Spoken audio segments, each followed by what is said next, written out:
আসসালামু আলাইকুম। বিসমিল্লাহির রহমানির রহিম। সম্মানিত ভিউয়ার্স, এই রেসিপিটা আপনি যদি একবার খান একেবারে বিপদে পড়ে যাবেন। এটা এতটা অসাধারণ, এতটা চমৎকার, মাশাআল্লাহ! কি বলবো, বলার ভাষা নাই। এক কথা অসাধারণ চমৎকার হয়েছিল আলহামদুলিল্লাহ। তো ভিউয়ার্স, এই রেসিপিতে আলুটা এতটা অসাধারণ, দেখেন একেবারে গোলে মোমোর মতো হয়ে গেছে। মুখে নিলে একেবারে মিলে যাবে। আর ডিমটা কি বলবো, মাশাআল্লাহ! অসাধারণ হয়েছিল খেতে। আপনি না খেলে বুঝতেই পারবেন না। খুবই চমৎকার, খুবই অসাধারণ হয়েছিল আলহামদুলিল্লাহ। তো ভিউয়ার্স, সর্বপ্রথম আমি এখানে ২ কাপ পরিমাণের মতো বাসমতি চাল নিয়ে নিলাম এবং চালগুলোকে ২-৩ বার করে খুব সুন্দর করে ধুয়ে নিলাম। ধোয়া চালগুলোকে আমি ১০ মিনিটের জন্য ভিজিয়ে রাখবো, যাতে করে চালটা একটু নরম হয়ে যায়। ভিউয়ার্স, জেনে রাখা ভালো, এখানে আপনি চালটাকে ১০ মিনিট ভিজাবেন, এর বেশি ভিজাবেন না, তাহলে পরে চালটা ভেঙে যাবে। রান্না করছি ১০ মিনিট পরে। এখানে আমি একটা কড়াই নিয়ে নিলাম, তারপর কড়াইতে পরিমাণ মতো তেল দিয়ে দিলাম। তেলটা আমি একেবারে দিলাম যাতে করে পরে আর দেওয়া না লাগে। এখন আমি দিয়ে দিলাম গোল করা কেটে রাখা আলুগুলো। খুব সুন্দর করে আলুগুলো ভেজে রাখবো, যাতে করে একটু নরম হয়ে যায়। এখন দিয়ে দিব সিদ্ধ করা ৩টা ডিম। ডিমটা আলুটা আমি খুব সুন্দর করে উল্টিয়ে পাল্টিয়ে ভালো করে লাল লাল করে ভেজে নিব। আলুটা একবারে ভালো করে ভাজবেন, যাতে করে তাড়াতাড়ি হয়ে যায়। যেহেতু বাসমতি চাল খুব তাড়াতাড়ি হয়ে যাবে, তাই আলুটাকে খুব সুন্দর করে ভালো করে ভেজে রাখবেন। তা আমি আলু এবং ডিমগুলোকে ভালো করে ভেজে নিয়ে নিলাম। তারপর বাকি তেলের মধ্যে আমি দিয়ে দিলাম পেঁয়াজ। এই রেসিপিতে পেঁয়াজটা একটু বাড়িয়ে দিবেন। এরপর দিয়ে দিব কয়েক ফালি কেটে রাখা কাঁচামরিচ। কাঁচামরিচ পেঁয়াজগুলোকে আমি খুব সুন্দর করে একসাথে নেড়ে ছেড়ে ভালো করে ঢেকে দিব, যাতে করে একটু নরম হয়ে যায়। দেখেন, পেঁয়াজটা একেবারে নরম হয়ে গেছে, খুব সুন্দর লাগতেছে দেখতে।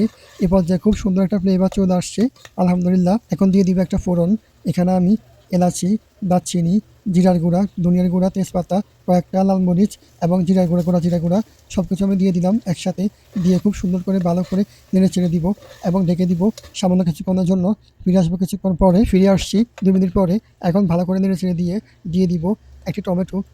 তো টমেটো দেওয়ার পরে এখন দিয়ে দিব ২ চামচ চিনি, স্বাদ মতো লবণ চিনি দিয়ে ভালো করে নেড়ে চেড়ে ঢেকে ঢাকনা তুলে মশলাগুলোকে একটু নেড়ে চেড়ে দিয়ে এখন দিয়ে দিব রসুন, কাঁচামরিচ বাটা, সবগুলো মশলা দিয়ে ভালো করে নেড়ে চেড়ে একটু ঢেকে দিব। ঢাকনা তুলে দিয়ে দিব ভেজে রাখা আলুগুলোকে। এখানে আলুগুলোকে একটু সময় নিয়ে কষাবেন, যাতে করে আলুগুলো প্রায় হয়ে যায়। যেহেতু এটা বাসমতি চাল, হতে সময় লাগে না, তাই আলুটা ভালো করে কষিয়ে নেবেন, যাতে করে আলু আর চালটা একসাথে হয়ে যায়। এখন দিয়ে দিব পানি সরিয়ে রাখা ভেজানো চালগুলো। ভিউয়ার্স, এখানে জেনে রাখা ভালো, ১ কাপ চালে ২ কাপ পানি। তো ভিউয়ার্স, আমি এখানে ২ কাপ চাল নিয়েছি, আমি ৪ কাপ গরম পানি দিয়ে দিব। এখানে গরম পানি দেওয়ার চেষ্টা করবেন। গরম পানিয়ে একটা আলাদা ফ্লেভার থাকে আর রান্নাটা খুব তাড়াতাড়ি হয়ে যায়। আমি গরম পানির সাথে দিয়ে দিলাম ১ ফালি গন্ধরাজ লেবু। লেবু দেওয়ার কারণে হচ্ছে যে রান্না জুড়ে একটা সুন্দর ফ্লেভার থাকবে গন্ধরাজ লেবুর। আর লেবু দেওয়ার কারণে ভাতটা খুব সুন্দর হবে, সাদা হবে, সুস্বাদু হবে ইনশাল্লাহ। তো ভিউয়ার্স, ফিরে আসছি ৫ মিনিট পরে। দেখেন, ৫ মিনিট সিদ্ধ করার পরে ভাতগুলো প্রায় হয়ে গেছে। এখন আমি দিয়ে দিব সিদ্ধ করা ভেজে রাখা ডিমগুলো।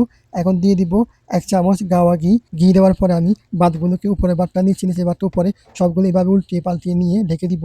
রান্না করে দিব আরও ৫ মিনিট। তো ভিউয়ার্স, ফিরে আসলাম আরও ৫ মিনিট পরে। দেখেন, একেবারে শুকিয়ে গেছে প্রায়। হালকা পানি আছে, একটু এদিক ওদিক করে নিলে পানিটা শুকিয়ে যাবে।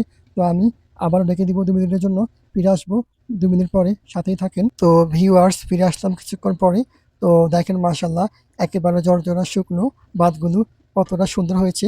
তো দেখেন, একটা ভাতও ভাঙেনি, মাশাআল্লাহ। তো ভিউয়ার্স, পোলাও তো অনেক খেয়েছেন, এই পোলাওটা একবার বানিয়ে খান। কেমন হয়েছে কমেন্ট করে জানাবেন। আজকের মতো বিদায়। আল্লাহ হাফেজ। আসসালামু আলাইকুম।